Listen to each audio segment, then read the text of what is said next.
The transport ship descended through the atmosphere of Station Apex, carrying the newest batch of cadets to the Galactic Military Academy. Inside the viewing deck, Jiwoo pressed her hand against the cold glass and watched the massive station grow larger. She had trained her entire life for this moment. 22 years of preparation, of pushing her body and mind beyond normal human limits, all to stand among the galaxy's finest warriors. The station was enormous. Dozens of docking ports jutted out from the central hub like metal fingers reaching into space. Ships from 100 different worlds came and went constantly. Jiwoo could see vessels she recognized from her studies. The angular warships of the Vortan Raiders, the sleek corvettes of the Scalix Assassins, and the brutal dreadnoughts of the Huruk Berserkers. Each species had its own design philosophy, its own approach to warfare. She had memorized them all. Nervous? The voice came from beside her. Taemin, one of the other two humans in this year's class, leaned against the wall with his arms crossed. He was taller than Jiwoo, built like a wrestler with an easy smile that made people trust him. No, Jiwoo said simply. It was the truth. She felt many things: excitement, curiosity, determination, but not nervousness. Fear was something she had trained herself to control years ago. Taemin laughed. You're a terrible liar. Everyone's nervous on their first day. Are you nervous? Jiwoo asked. Terrified, he admitted cheerfully. But that's normal. We're about to train with species that evolved as apex predators. Some of them literally ate their way to the top of their food chains. Meanwhile, humans are just clever monkeys who learn to throw rocks really well. The third human, Heejin, joined them at the window. She was shorter than both of them, with sharp eyes that missed nothing. We wouldn't be here if we weren't good enough, she said quietly. Earth doesn't send failures to the Academy. The ship docked with a metallic clang that echoed through the hull. Jiwoo picked up her single bag and followed the other cadets into the station. The corridor was wide enough for 10 humans to walk side by side, built to accommodate species of all sizes. The walls were covered in displays showing different parts of the Academy: training rooms, simulation chambers, armories, and medical bays. They were herded into a massive assembly hall. Thousands of cadets from hundreds of species filled the space. Jiwoo saw towering Huruk with their thick armor plating and massive claws. She saw Scalix with their color-changing skin and multiple limbs. She saw Vortan with their natural weapons and predatory eyes. Every species here had evolved to hunt, to kill, to dominate. And then there were the 3 humans standing together near the back. The Academy Commandant, a 4-armed Krell named Vexer, stepped onto the central platform. His voice boomed through the hall without need for amplification. Welcome to the Galactic Military Academy. You are here because your species believes you are exceptional. You are here because you think you have what it takes to serve in the Galactic Defense Forces. Most of you are wrong. A murmur ran through the crowd. Vexer continued, his eyes scanning the assembled cadets. This academy has traditions older than some of your civilizations. One such tradition is the survival crucible. Every year, we select one cadet to test in the ultimate trial. That cadet is dropped onto a death world and given 72 hours to survive. 6 hours after the drop, 10 of the galaxy's finest hunters are released to track them down. Jiwoo felt her pulse quicken slightly. She had read about the crucible in the Academy's history files. No cadet had ever been killed during the trial. They were usually caught within the first day and extracted. It was meant to be a humbling experience, a lesson in humility for overconfident cadets. This year, Vexer said, and his eyes locked onto Jiwoo, we have selected Cadet Jiwoo of Earth. The hall erupted in noise. Some species cheered, others laughed. Jiwoo heard the words soft skins and prey species repeated multiple times.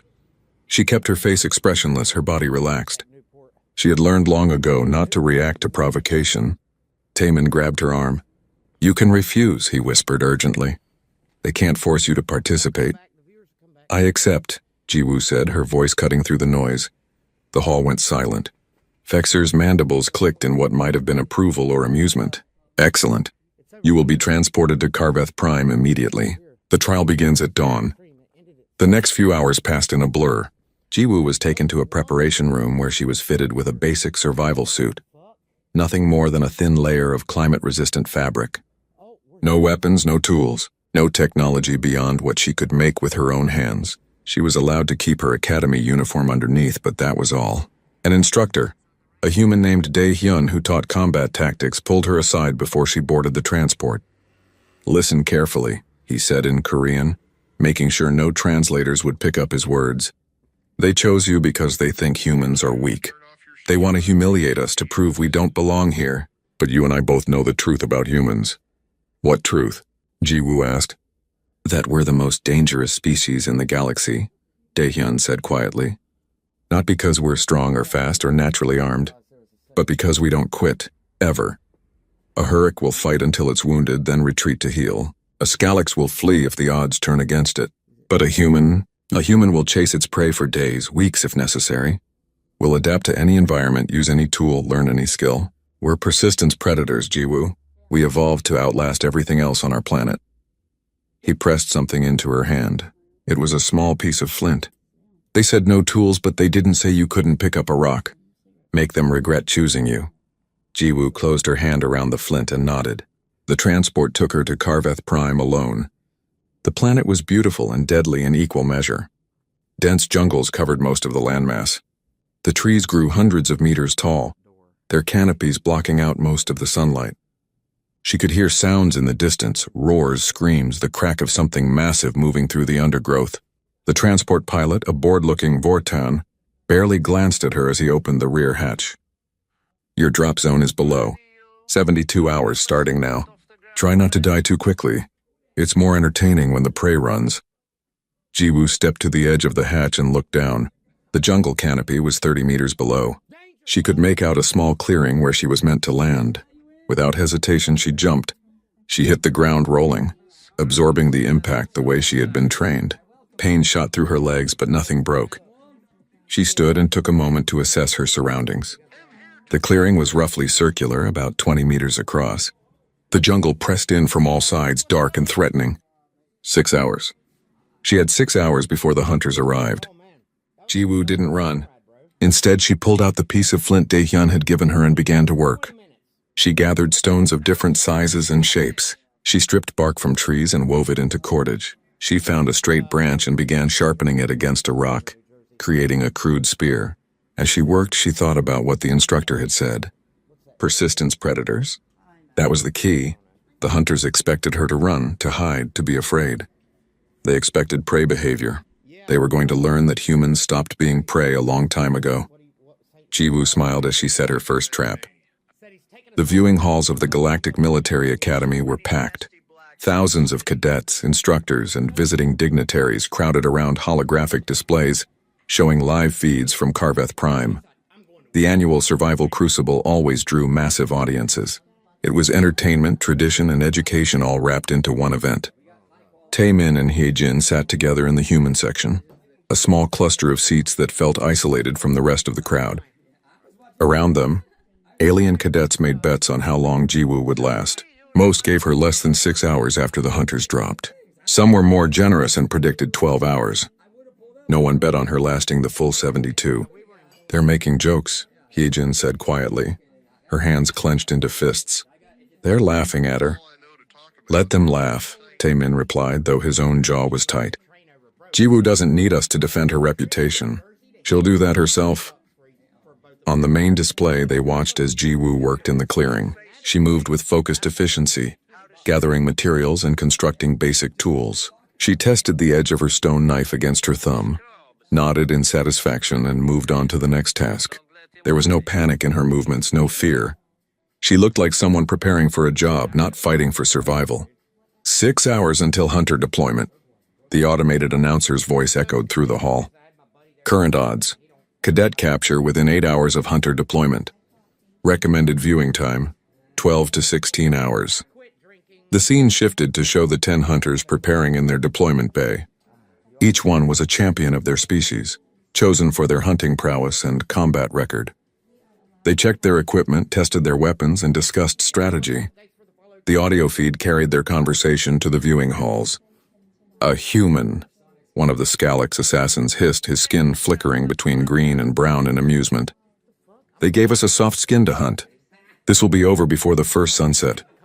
Grath, the massive Huruk berserker, laughed. It sounded like rocks grinding together. "I have hunted across 40 worlds. I have taken down prey twice my size. This human will be a footnote in my record. The Vortan leader, Thrax, was more cautious. Do not underestimate any prey. Humans would not be in the academy if they had no skills. Skills? Another hunter, a lean predator from the Varith species, made a dismissive gesture. They have no natural weapons, no armor, no speed. They are prey animals that learn to use tools.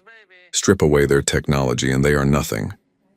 Back on Carveth Prime, Jiwoo had finished her preparations.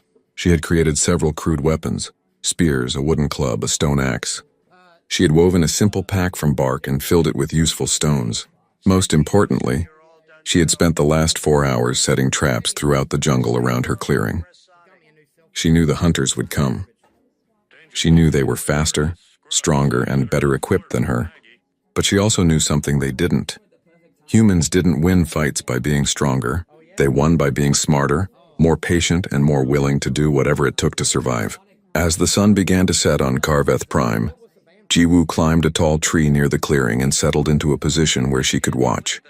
She wrapped herself in leaves and bark for camouflage and waited. She had food, protein-rich insects she had identified as safe to eat. She had water from a nearby stream. She could wait for days if necessary, but she wouldn't have to wait that long. The hunter transport arrived at dusk. The 10 predators spread out quickly, each taking a different direction from the clearing. Their plan was simple: surround the area, close the net, and capture the human before she could establish any real advantage. They moved with confidence, certain of their victory. Grath took the northern route. He was built for this kind of work. His thick armor made him nearly invulnerable to the planet's natural dangers. His claws could tear through tree trunks. His senses were sharp enough to track a single drop of blood across kilometers of terrain. He found the clearing within an hour. It was empty as expected. The human had run. Good. The chase was always the best part of the hunt. Grath examined the area carefully, looking for tracks, for signs of which direction the prey had fled. He found something better: a trail. The human had left clear marks on trees, broken branches pointing deeper into the jungle. Either she was panicking and leaving signs accidentally, or she was trying to create a false trail. Either way, it gave Grath a direction to follow. The Hurric moved through the jungle like a living tank, crushing vegetation under his weight. He followed the trail for over an hour, growing more excited with each sign. The human was close. He could feel it. He entered a small grove where the trees grew less densely. In the center was a crude shelter made of branches and leaves. Perfect. The human was hiding inside, probably exhausted from running. Grath approached carefully, ready to grab her the moment she tried to flee. The shelter was empty except for more primitive drawings and some abandoned supplies. Grath snarled in frustration. Another false trail. But as he turned to leave, he heard a sound above him. A whistling sound growing louder. Grath looked up just in time to see the sharpened stake falling toward his face. His instincts saved him. He jerked his head to the side, and the stake glanced off his armored shoulder instead of piercing his eye. But it was a feint. He had looked up, which meant he wasn't looking at the shadows behind him. Jiwoo dropped from her hiding spot in the trees. She landed on Grath's back, already driving her stone knife toward the weak point she had memorized from her studies: the gap between his neck armor plates. The blade was crude but sharp, and she put all her weight behind it. Grath roared and spun, trying to throw her off. But Jiwoo held on, twisting the blade, making the wound worse. Hot blood sprayed across her hands. The Hurric stumbled, confusion replacing confidence. How was this happening? He was the hunter. She was prey. Jiwoo rode him down as he fell. She didn't stop stabbing until the massive body went still. Then she sat back, breathing hard, and looked at what she had done. Her first kill. It didn't feel like victory. It felt like survival. She took Grath's equipment, his communication device, his knife, his supply pack. Then she did something that would change everything. She carved a symbol into a nearby tree. A single word in multiple languages. 9. In the viewing halls, complete silence had fallen. Thousands of aliens stared at the displays in shock. The human hadn't run. She hadn't hidden. She had hunted. Taemin was gripping the armrests of his seat so hard his knuckles were white. Heejin had tears streaming down her face, though whether from relief or fear she wasn't sure. Instructor Daehyun stood in the back of the hall, his face carefully neutral. But inside he was smiling. He had told them Jiwoo was dangerous. Now they were beginning to understand. Jiwoo activated Grath's communication device. The channel connected to all 10 hunters automatically. She could hear them calling to each other, coordinating their search. They didn't know yet that Grath was dead. She could use that. She began to sing. It was an old song from Earth, something ancient and primal, a hunting song from humanity's earliest days. The melody was simple but haunting. It echoed through the communication channel, reaching every hunter simultaneously. The effect was immediate. The confident chatter stopped. Confused questions filled the channel. What was that sound? Where was Grath? Why wasn't he responding? 2 Scalix assassins changed direction, heading toward Grath's last known position. They moved together, using their natural camouflage to blend into the jungle. They were experts at this kind of work, silent, deadly, efficient. But Jiwoo had been tracking them through Grath's equipment.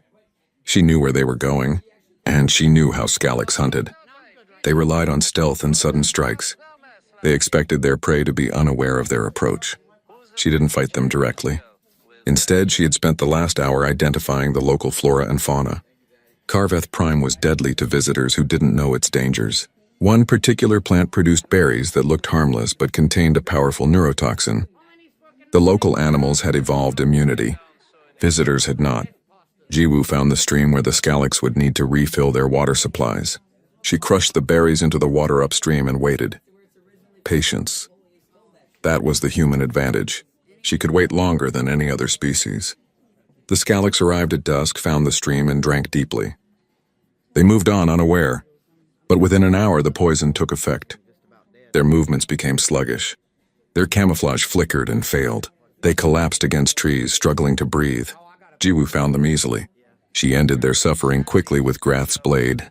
Then she marked 2 more trees. 8, 7. 3 hunters dead in less than 24 hours. The impossible had happened. The prey had become the predator, and Jiwoo was just getting started. The emergency meeting of the Academy Council convened at midnight. Commandant Vexer sat at the head of the circular table, his forearms clasped in front of him. Around him sat representatives from each of the major species, their faces showing varying degrees of shock, anger, and disbelief. "This is unprecedented," declared the Vorten ambassador, slamming his fist on the table. 3 hunters dead in 1 day. We must stop the trial immediately and extract the remaining 7. On what grounds? The human ambassador, Kyung-soo, leaned back in his chair with an expression of polite interest. The rules state clearly that the trial continues for 72 hours or until the cadet is captured. Neither condition has been met. The rules were written for normal circumstances, the Scalix representative hissed. Not for murder. Murder? Kyung-soo raised an eyebrow. I was under the impression that your champions were hunting my cadet with the intention of capture. When did self-defense become murder? She killed them, the Hurric elder growled. She didn't simply evade them. She hunted them down and killed them. Yes, Kyung-soo agreed calmly. She defended herself against 10 predators who were actively hunting her. That seems reasonable to me. The room erupted in angry voices. Kyung-soo waited for the noise to die down before speaking again. Let me be very clear about something. You chose to hunt a human. You made that choice freely. Now you're upset because she's better at it than you expected. That's not a rules violation. That's just embarrassment. Back on Carveth Prime, the 7 remaining hunters had abandoned all pretense of hunting. They had gathered on a rocky outcrop that gave them clear sight lines in all directions. They set up a defensive perimeter with overlapping fields of fire. They took turns sleeping while others kept watch. The trial had become a survival exercise for them instead of for their prey. Commander Thrax, the Vortan leader, tried to maintain order. We hold this position until extraction. No one goes out alone. No one takes unnecessary risks. We simply wait. For how long? One of the Vareth warriors asked. His species prided themselves on courage, but even he couldn't hide the fear in his voice. 2 more days? While that thing hunts us in the darkness? She's not a thing, Thrax said sharply. She's a cadet. Like you, like all of us. She's just better prepared than we gave her credit for. Better prepared? The Vareth laughed bitterly. She has killed 3 trained warriors with nothing but primitive weapons and local resources. That's not preparation. That's something else entirely. From her position in the trees 500 meters away, Jiwoo watched the hunters through a scope she had taken from Grath's equipment. She could see their defensive positions, their patrol patterns, their weak points. But she didn't attack, not yet. She had learned something important from studying Earth's predators. The most dangerous part of a wounded animal was its fear. When prey animals were cornered, they became unpredictable. They fought with desperate strength because they had nothing left to lose. The hunters were cornered now, and that made them dangerous. So instead of attacking directly, Jiwoo decided to break them psychologically first. She activated the communication device and began to speak. Her voice was calm, almost gentle. "Hello, hunters. I know you can hear me. I want you to understand something. I didn't choose this. You chose this. You decided to hunt a human. You wanted to prove we were weak." She paused, letting her words sink in. "But humans aren't weak. We're just different. We evolved on a planet where everything was trying to kill us. The predators were faster, stronger, had better teeth and claws. So we learned to be smarter. We learned to be patient. We learned to outlast everything else." Another pause. Jiwoo could see the hunters looking at each other nervously. "I'm going to give you a choice. You can stay in your little fortress and wait for extraction. Maybe you'll survive. Maybe I'll find a way through your defenses. Or you can surrender. Put down your weapons, activate your emergency beacons, and I'll let you live." "She's lying," one of the hunters said, but his voice lacked conviction. "Maybe," Thrax replied, "but she let the others die quickly. She could have made them suffer. That means something." The night passed slowly. Jiwoo didn't sleep. She couldn't afford to. Instead, she used the darkness to move closer to the hunter's position. She didn't attack. She just made noise. Rocks falling in the distance. Branches cracking. The sound of movement that could be anything or nothing. By dawn, the hunters were exhausted. They had spent the entire night jumping at shadows, pointing weapons at imaginary threats. Their nerves were frayed. Their judgment was impaired, and that was exactly what Jiwoo wanted. The Verith champion, a warrior named Corvin, had enough. "This is cowardice," he declared. "We are hunters, not prey. I will not cower here while a single human plays games with us." "Don't be stupid," Thrax warned. "That's exactly what she wants." But Corvin was already moving, climbing down from the outcrop with his weapon ready. His species had a deep cultural belief in face-to-face combat. Hiding felt like dishonor. He would find the human and end this properly. Jiwoo had predicted this. She had studied each species carefully and knew their psychological weaknesses. The Verith valued honor above survival. It made them predictable. She had spent the morning setting up a killing field between the jungle edge and the rocky outcrop. Pressure plates made from bent branches. Tripwires connected to sharpened stakes. Pit traps covered with leaves and grass. Corvin moved confidently into the jungle, his keen eyes scanning for threats. He was an experienced warrior. He wouldn't fall for obvious traps. But Jiwoo's traps weren't obvious. They were layered. The first trap was meant to be seen and avoided. The second trap was hidden along the path he would take to avoid the first trap, and the third trap was placed where he would dodge after triggering the second trap. Corvin saw the first tripwire and stepped over it carefully. He didn't see the pressure plate. His foot came down, the branch released, and a sharpened stake swung from the side aimed at his legs. He jumped back exactly as Jiwoo had predicted, and his other foot broke through the thin covering of a pit trap. He didn't fall far. The pit was only 2 meters deep. But it was enough. Sharpened sticks lined the bottom. Corvin's armor protected him from the worst of it, but several stakes penetrated weak points. He roared in pain and tried to climb out. Jiwoo appeared at the edge of the pit. She held one of the hunter's energy weapons taken from the Skalix she had killed. Corvin looked up at her, seeing his death approaching. "I'm sorry," Jiwoo said quietly. Then she fired. She carved 7 into a tree where the other hunters could see it and returned to her observation position. 6 left. The next kill came through no effort of her own. The Krill War Master, driven half-mad by exhaustion and fear, began arguing with one of the Dracor shock troops. The argument turned physical. Energy weapons were drawn. By the time Thrax restored order, the Krill was dead. Jiwoo simply marked his body afterward with 6. She was down to 5 targets. That evening, she hacked into the Academy's broadcast system using the equipment she had taken from the hunters. It took hours of careful work, but she finally broke through the encryption. Her face appeared on every screen in the viewing halls, covered in mud and blood, but very much alive. "I want everyone to understand something," she said, looking directly at the camera. "I'm not a monster. I'm not doing this because I enjoy it. I'm doing this because you forced me to. You decided to hunt a human. You decided to make this a life or death situation. So here we are, she took a breath. 4 hunters left. I'll be done by dawn. And when I'm done, I want you to remember this moment. Remember what happens when you underestimate humans. We don't run.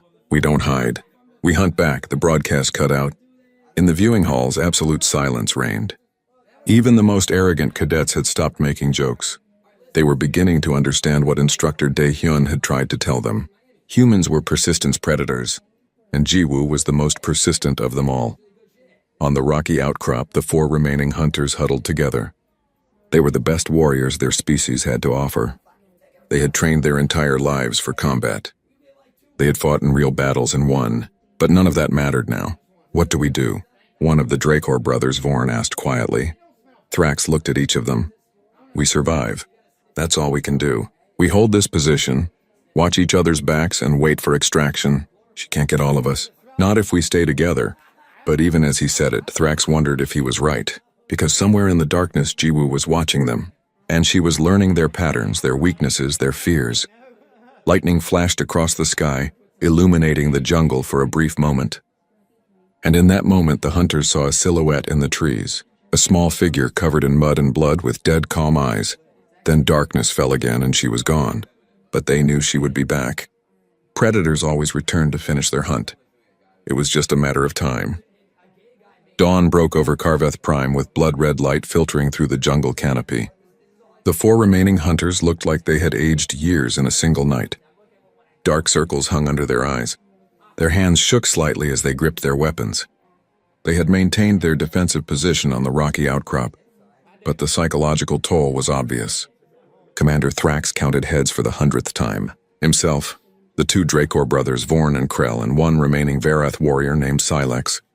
4 warriors against 1 human cadet. The odds should have been overwhelmingly in their favor. Should have been. Extraction arrives in 18 hours, Thrax announced, trying to keep his voice steady. We've made it through the worst. We just need to hold a little longer. The worst? Silex laughed, a harsh sound with no humor in it. Commander, we've lost 6 hunters. 6. The human is still out there and she's hunting us like we're nothing. Before Thrax could respond, something landed at his feet. He looked down and felt his blood run cold. It was Corvin's weapon, the one the Varath champion had carried when he left their position. Attached to it was a piece of bark with a message carved into it. 4. She was here, Vorn whispered, scanning the rocks around them frantically. She got close enough to leave this and we didn't even see her. Krell checked his weapon nervously. How? We had guards posted. We had motion sensors. How did she get past all of that? The answer came over their communication channel. Ji-woo's voice calm and measured. Because you're thinking like hunters. You're looking for prey that runs, that hides, that makes mistakes out of fear. But I'm not afraid anymore. I'm tired, I'm hurt, and I'm angry. But I'm not afraid. She paused. I spent last night moving through your perimeter 3 times. I could have killed any of you. I chose not to. I wanted you to know that your defenses mean nothing. Your weapons mean nothing. Your experience means nothing. Because you're not fighting a prey animal anymore. You're fighting a human. Thrax activated his transmitter. What do you want from us? I want you to understand, Ji-woo replied. I want you to truly understand what you did. You didn't just hunt me. You hunted my entire species. You decided that humans were weak, that we didn't deserve respect. So I'm teaching you a lesson. I'm showing you what humans really are. We understand, Thrax said quickly. We made a mistake. We underestimated you. It won't happen again. You're right about that, Ji-woo said. Then the channel went silent. For the next 6 hours, nothing happened. The hunters maintained their positions, watching every shadow, jumping at every sound. The waiting was almost worse than an actual attack. Their nerves were stretched to the breaking point. Then Silex, the remaining Varath warrior, stood up abruptly. I can't do this anymore. I can't sit here waiting to die like some scared prey animal. If she wants me, she can have me. But I'll die fighting. Don't be stupid, Thrax ordered. That's exactly what she wants. But Silex was already moving, climbing down from the outcrop. My species doesn't hide. We face our enemies. I'll die with honor or I won't die at all. He made it 50 meters before the jungle erupted around him.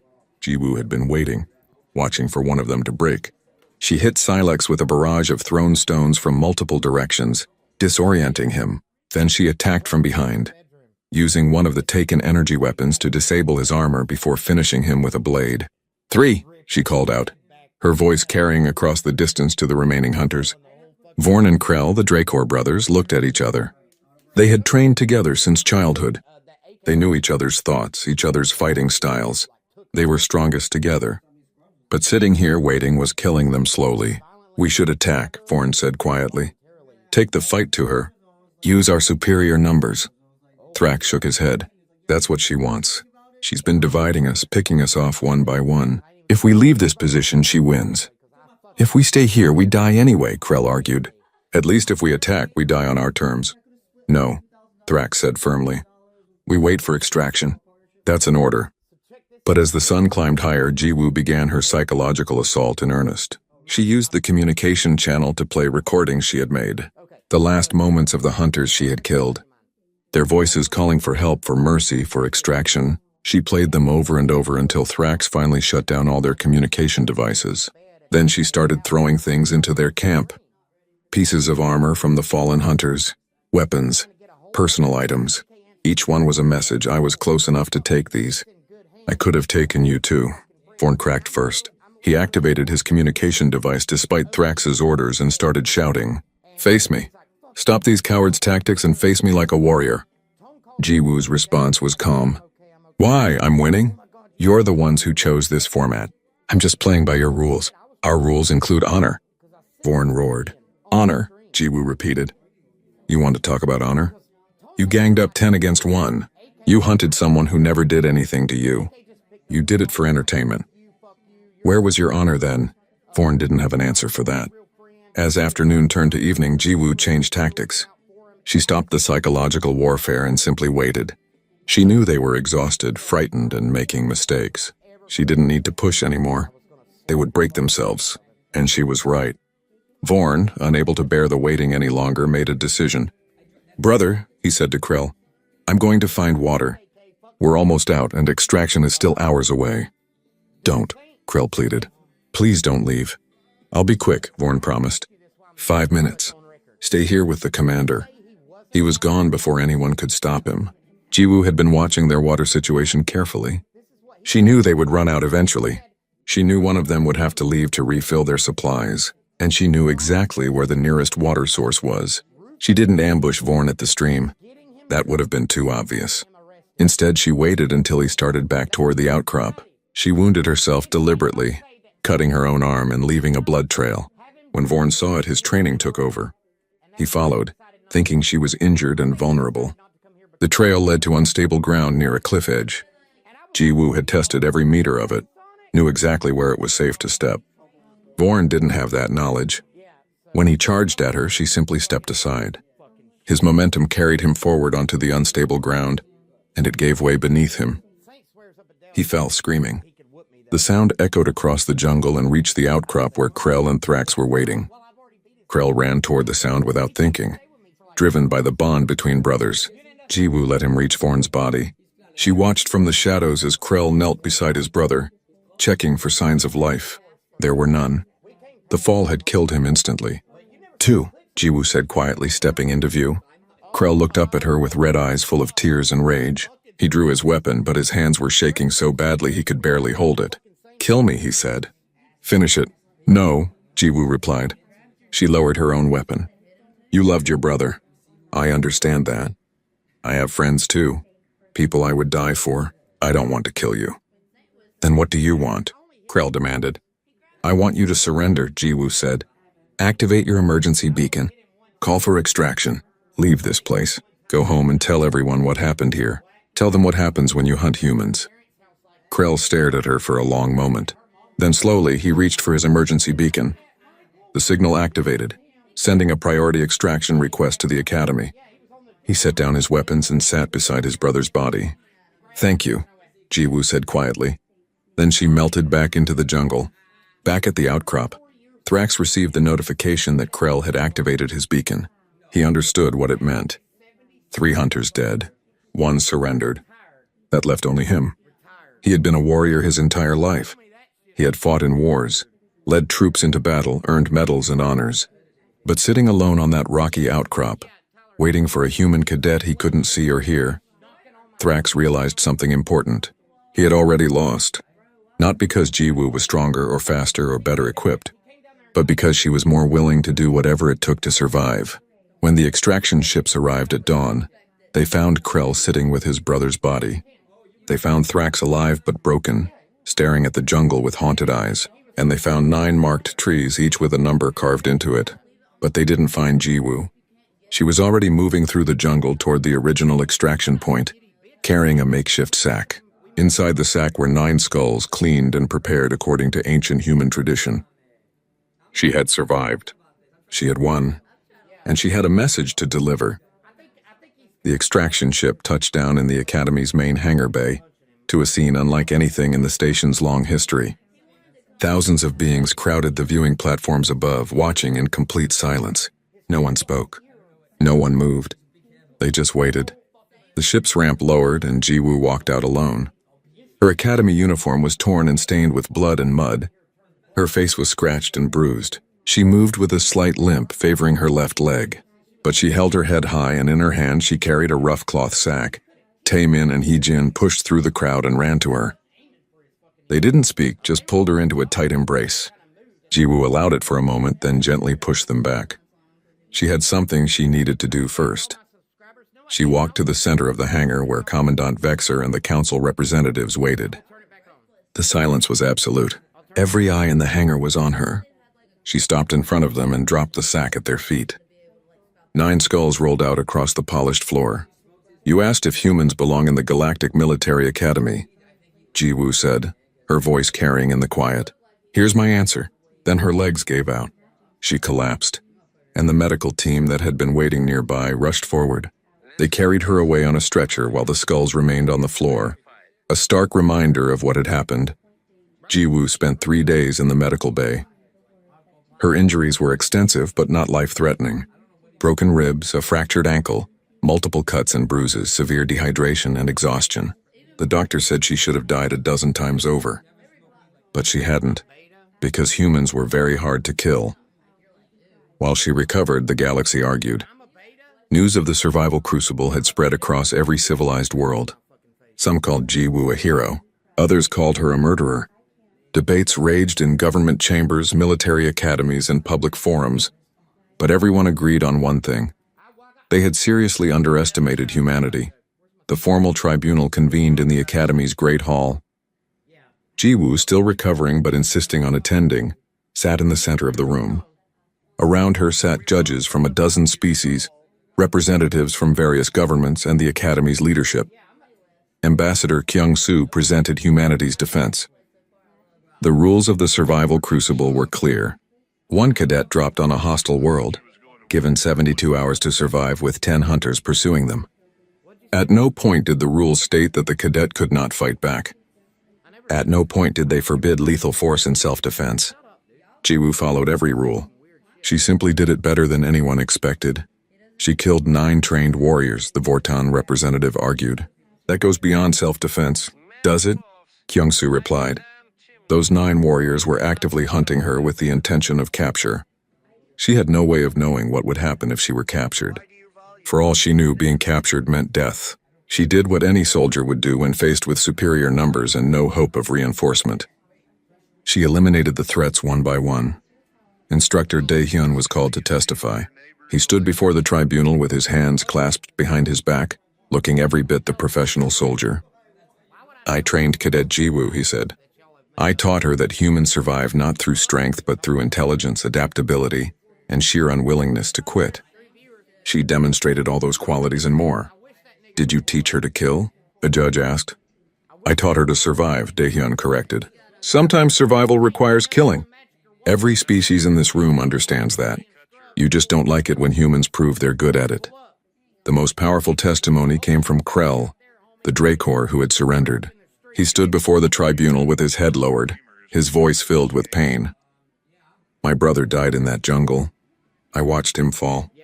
I held his body, and I hated the human for it. But she could have killed me too. She could have ended me without effort. Instead, she gave me a choice. Surrender and live or fight and die. That's not savagery. That's mercy. He looked up, meeting the judge's eyes. We started this. We chose to hunt a human for sport. We laughed about it.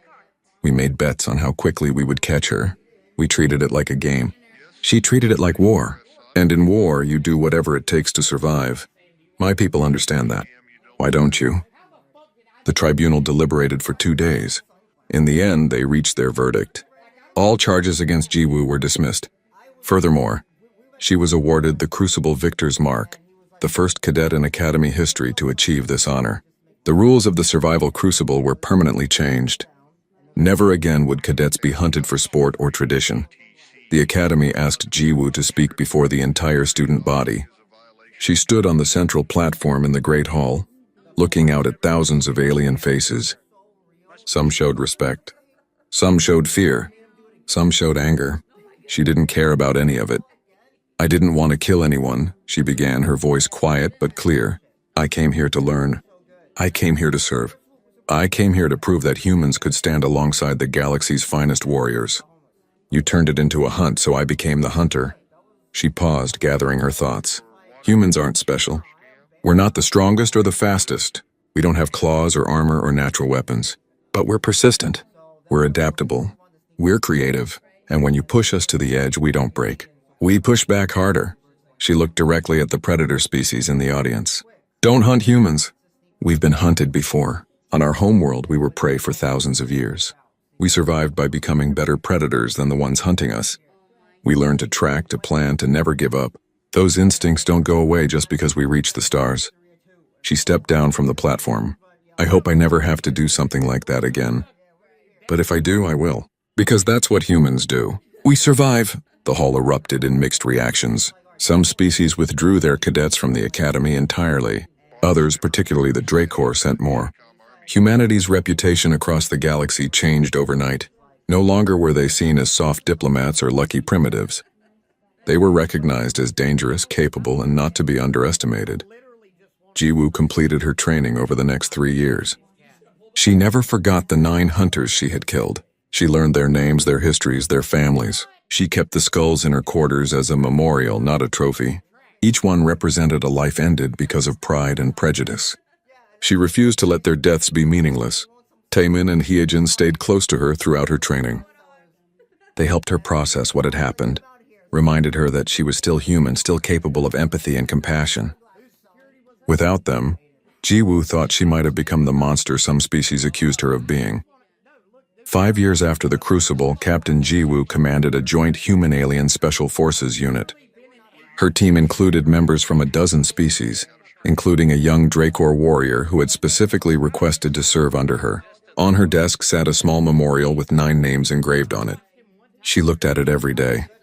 One afternoon, a new alien cadet entered her office for orientation. The cadet was nervous, clearly uncomfortable about working with humans. Is it true? The cadet asked hesitantly. The story about the Crucible? About the 10 hunters? Jiwoo looked at the memorial, then back at the cadet. It's true. I survived by doing what I had to do. I killed 9 beings who were hunting me. I took their skulls as proof, and I carry the weight of those deaths every single day. She stood and walked to the window, looking out at the stars. But survival isn't about being the strongest or the most ruthless. It's about being willing to do what others won't, endure what others can't, and still hold on to your humanity when it's over. She turned back to the cadet. You're here because you want to learn from the best. That's good. I'll teach you everything I know. But remember this, the best warriors aren't the ones who win every fight. They're the ones who know when to fight, how to fight, and why they're fighting. Never forget the why. The cadet nodded slowly, some of the nervousness fading. Yes, Captain. Good, Jiwoo said. Now let's talk about your training. As the years passed, the story of Jiwoo and the 10 hunters became legend. It was told in military academies across the galaxy, studied in tactical courses, and debated in philosophy classes. Some versions made her a hero. Others made her a villain. But all versions agreed on one thing. She had changed how the galaxy saw humanity forever.